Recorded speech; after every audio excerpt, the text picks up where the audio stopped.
Twitter is facing intense pressure to suspend the account of one of former President Trump's fiercest defenders in Congress. Sunday night, Congressman Paul Gosar posted a photoshopped anime video that depicted him, you're hearing this right, killing Congresswoman Alexandria Ocasio-Cortez. It also showed Gosar attacking President Biden with two swords. Just rather remarkable that a member of Congress is sharing something like this. Take a look at what AOC responded. She described Gosar as a creepy member of Congress, shared a fantasy video of him killing me, and he'll face no consequences because Kevin McCarthy cheers him on, GOP leader cheers him on with excuses, should I say. Again, when a member uses his or her national platform to encourage violence, tragically, people listen to those words, and they may act upon them. What's up, everybody? Major Retired Richard Ojeda here, and Paul the Nazi Gosar is one of the most evil scoundrels in politics today, and that's saying a lot. The drift of the Republican Party into extremism off the map of far, far right is scary to watch. Gosar represents those off-the-map fringe lunatics. The Proud Boys, the Oath Keepers, neo-Nazis, and Holocaust deniers find perfect representation in Paul the Nazi. Resolution censuring Representative Paul Gosar. Tonight, the House voting to censure a member for the first time in more than a decade after a fiery debate.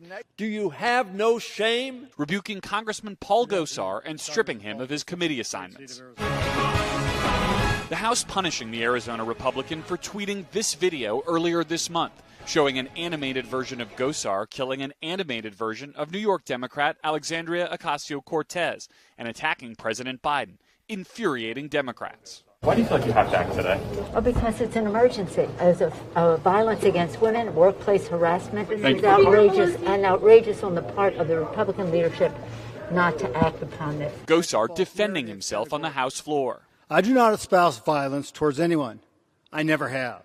The cartoon directly contributes to the understanding and the discussion of the real-life battle resulting from this administration's open border policy. Gosar was censored by the House of Representatives for spending his time and the public dollar making cartoons of himself killing Alexandria Ocasio-Cortez and attacking President Biden.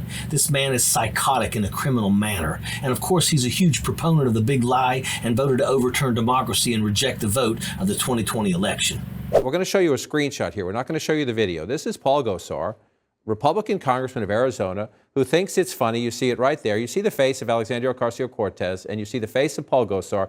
This is a doctored, edited anime video in which if we hit play on the video, and we will not do it, in the next couple of seconds, he wields a sword and kills her in the video. And then he turns to, there's an image of President Biden, and it looks like the quote-unquote heroic Gosar is turning to confront President Biden. If I did that, if you did that, if you did that, if you did that, you would be fired on the spot.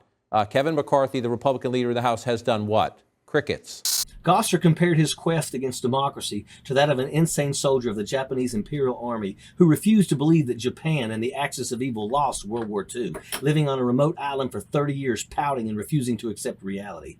Gosar sympathizes greatly with both evil regimes and conspiracy theories, making him the perfect Trump ally.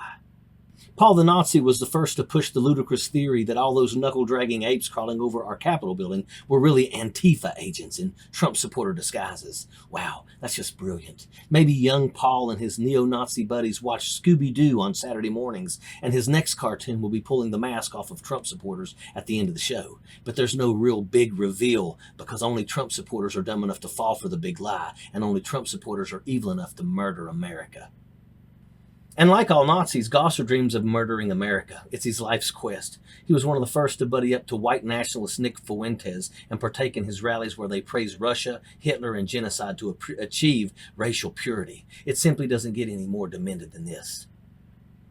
But while Paul the Nazi may lead the charge in violent hatred, there are hordes of others nipping at the heels in the Republican Party. The entire party has become complicit in insurrection and become 100% anti-democracy, and a great majority of them dog whistle, if not outright court, the admiration of domestic terrorists. This is the voting bloc that they want to win beyond all others. Not so much for the votes, of course, as they wish to make that obsolete, but because they know these evil actors will assist in violently overthrowing the vote, which is their party's only hope to seize power. And don't be mistaken, seizing power is all they want. There is no law written or moral that they will not break to take it. In a sane world, coddling to white supremacists would be an automatic deal breaker. But within the party of Putin, inside the insurrection caucus, it's a prerequisite. This is how far the far right has gone. Political extremism has transferred into full-out domestic terrorism. And Paul the Nazi wants nothing more than his sadistic cartoons to become brutal reality. Sappers clear the way, airborne all the way.